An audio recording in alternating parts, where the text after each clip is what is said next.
Hello and welcome back to Tiny Artist TV. Today is day 3 of Orctober/Inktober, and today's prompt is bait. So with this one, I actually did have a few ideas that I was kind of happy with. As you can see with my sketches, I do play around with a few ideas before I settle on one.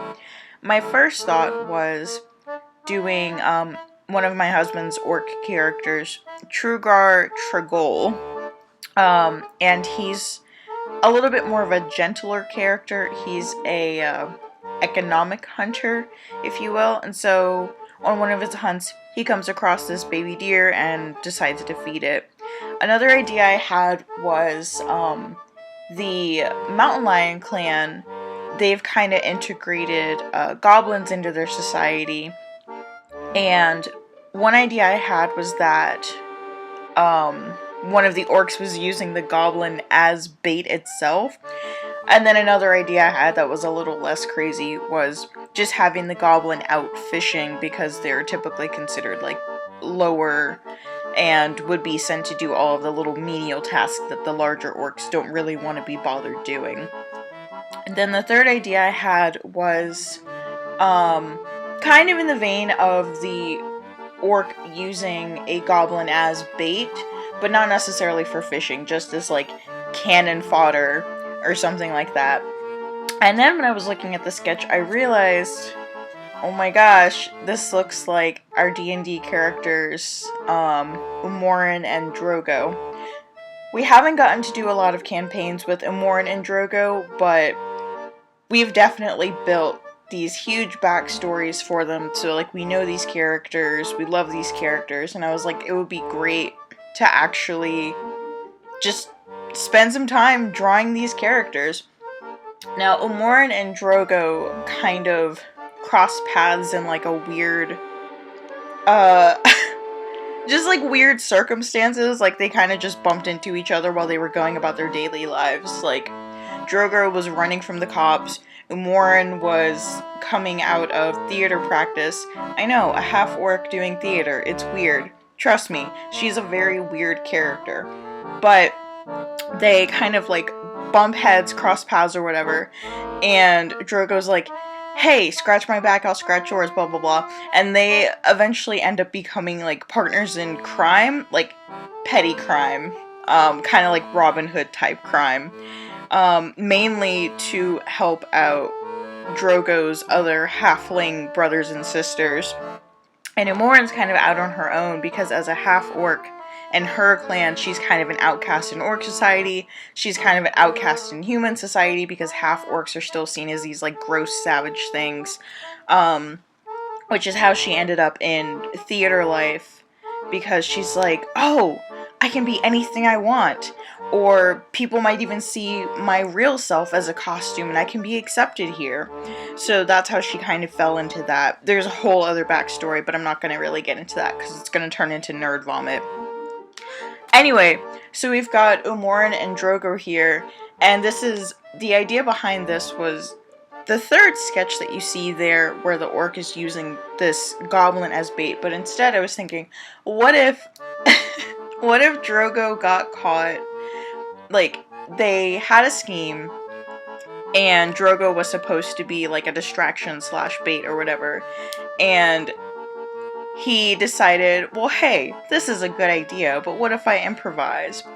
And so he gets caught, I don't know, stealing something or, like, doing something he's not supposed to be doing, and Umoran's just kind of holding him up by his scruff, like, are you kidding me? This again? So that's the idea behind this drawing today. It was just something fun and lighthearted.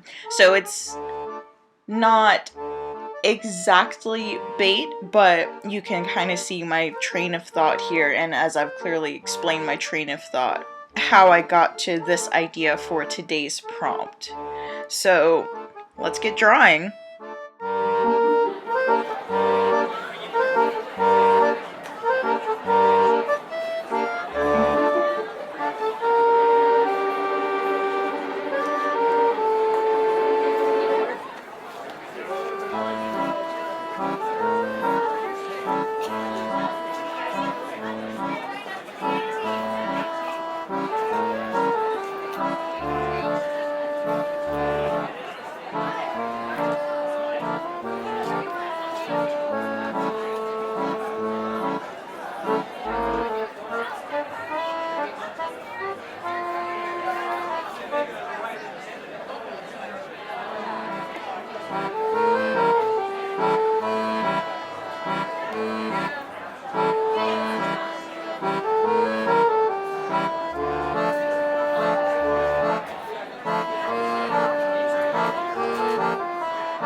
So here I'm just adding in the last little bit of details. Standing up and looking at it, I kind of thought the shoulders looked a little bit small, so I'm fluffing them out a bit with some fur. Really easy way to fix things that are a little too small, just add fur to it. But yeah, so this is pretty much it for Umoran and Drogo, our D&D characters. Hope you guys enjoyed this video, and stay tuned for next time. We're going to do prompt freeze. Have a weird day.